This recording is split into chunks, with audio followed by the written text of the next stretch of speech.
If I woke up tomorrow with no stock, no money and no contacts, but I still had my Amazon knowledge, this is exactly how I would start from scratch. Amazon FBA is still one of the most powerful business models out there, but only if you approach it the right way, especially with all the new policies, tools and competition this year. In this video, I will walk you through the exact steps I will take if I was starting fresh. There are no gimmicks, no shortcuts, just a smart, simple strategy to follow. Whether you're a brand new seller or restarting after a setback, this is going to be for you.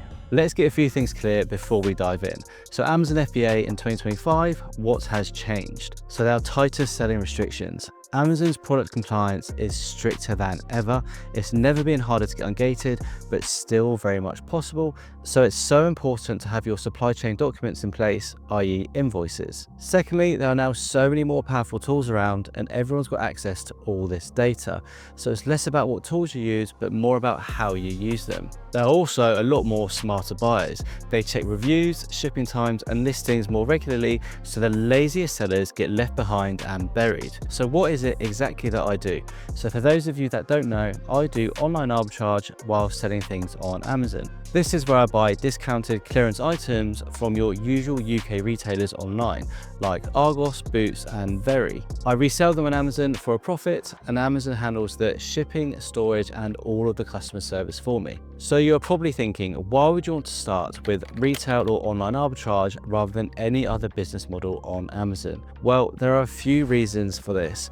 For starters, it is very low upfront cost. When you compare this to wholesale or private label, you would need a lot more money to get started, whereas with OA, you can start with a fraction of the cost.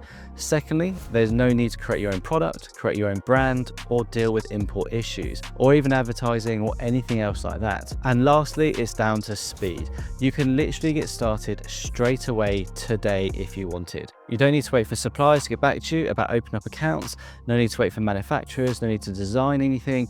You can open up your laptop, create your Seller Central account and get going straight away. Now let's get into a step-by-step guide on how to start from zero. So step one, you need to set a clear budget, whether you have £500 or £2,000. You don't need tens and tens of thousands of pounds like other business models. Now let's break this down. Let's say we're starting with £1,000. So to start with, you'll need a seller amp and a keeper subscription, and these are both around £15 each.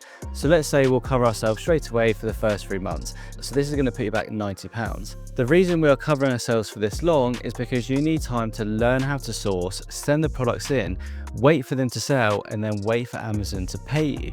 This will definitely not take 3 months. I'm being very, very over the top with this. Right, so now you probably need another £100, and this is going to get you your supplies. You might need a new printer, you might need some tape, and you might need some SKU labels as well, and maybe even some shipping boxes. But to be honest, I wouldn't actually buy any shipping boxes because you can get them for free from so many different places. You can easily check on Facebook Marketplace, which is generally what I do. I'll always search on there and you will be able to find some for free or super cheap. You can also go into different stores as well, like B&Q or Tesco's, and speak to the staff there and see if they have any boxes which they are going to throw out. Secondly, you can go to garden centres. I know my local ones, they always have loads of free boxes at the front for you to help yourself to. Lastly, you will need the rest of the money for stock. So this will leave you with about £810 left. Now that's the budget sorted. Let's get the seller account open. Step 2, open your Seller Central account. You want to Google Amazon Seller Central and create an account from there. Make sure you pick the relevant account to what marketplace you're going to sell in, whether it's the UK, US or Germany. Now you're going to have a choice of individual or professional account. I would always choose the professional plan to get started, which is £25 a month. Step 3, register for tools. Now for step 3, you want to start setting up accounts for the tools you need to get started. So Seller Amp and Keeper will be the only tools which are a necessity when starting out. So I would get signed up to both of them. You'll then need a Google or Excel spreadsheet, and this is to track all your purchases and all of your data. Here at Seller Smart, we've got the ultimate sheet to get you started all for free.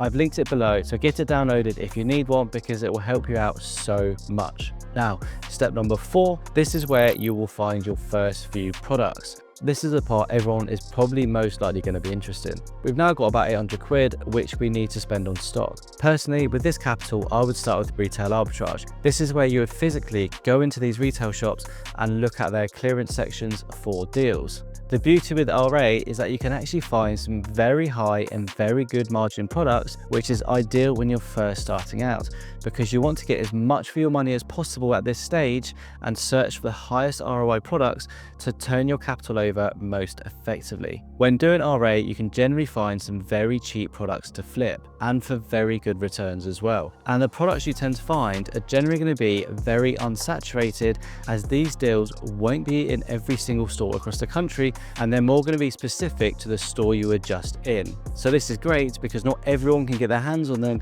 and the listing is not going to get absolutely saturated. So you are going to be pretty safe with a lot of these deals. So you'll be going into Boots, for example, and you're going to go and find their clearance section, wherever that is in the store. Then you're going to start scanning all of the discounted products using SellerAmp and Keeper to see if you can make any money. You'll be very surprised at how good some of these deals can be. Then once you found a load from one shop, you can then get in the car and drive around to all of your other local stores and see what else they have. All you have to do is rinse and repeat that with multiple stores, and you can build up your inventory very quickly. Once you've got the hang of that and you've started making some good profit, you can then start to look at doing online arbitrage and smash that. But to start with, definitely stick with RA because you want to get high return for your money.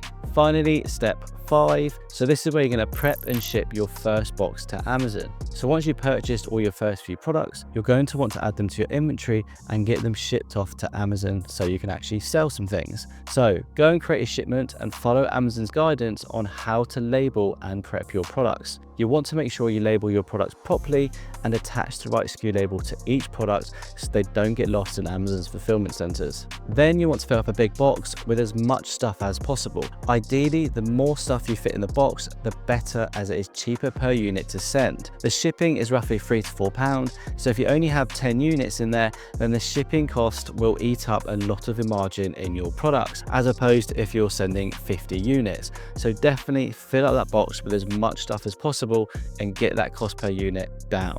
Now let's look at the most common mistakes and how to avoid them. So mistake number 1 is chasing low ROI products, especially at the start, because when you're first starting out, you want to stretch your capital as much as possible and you want to get as much as you can for the money you have got. So you want to be chasing products which are going to be around the 40, 50 to 60% and even higher. Chasing these products will help you grow and scale a lot quicker. Then once you've got more capital, you can then look to adjust that later down the line and bring it down a little bit lower, but definitely start as high as you can to start with. Mistake number 2 is not factoring in all your fees. So people forget inbound shipping fee, returns fee, and the prep costs. Make sure when you set up SellerAmp, you have all your fees included so it factors this into the pricing calculator and you are not left short. I tend to have about 40p per kilo for my inbound shipping fees, and then whatever my prep fee is, I also input that as well. So make sure if you are using a prep center,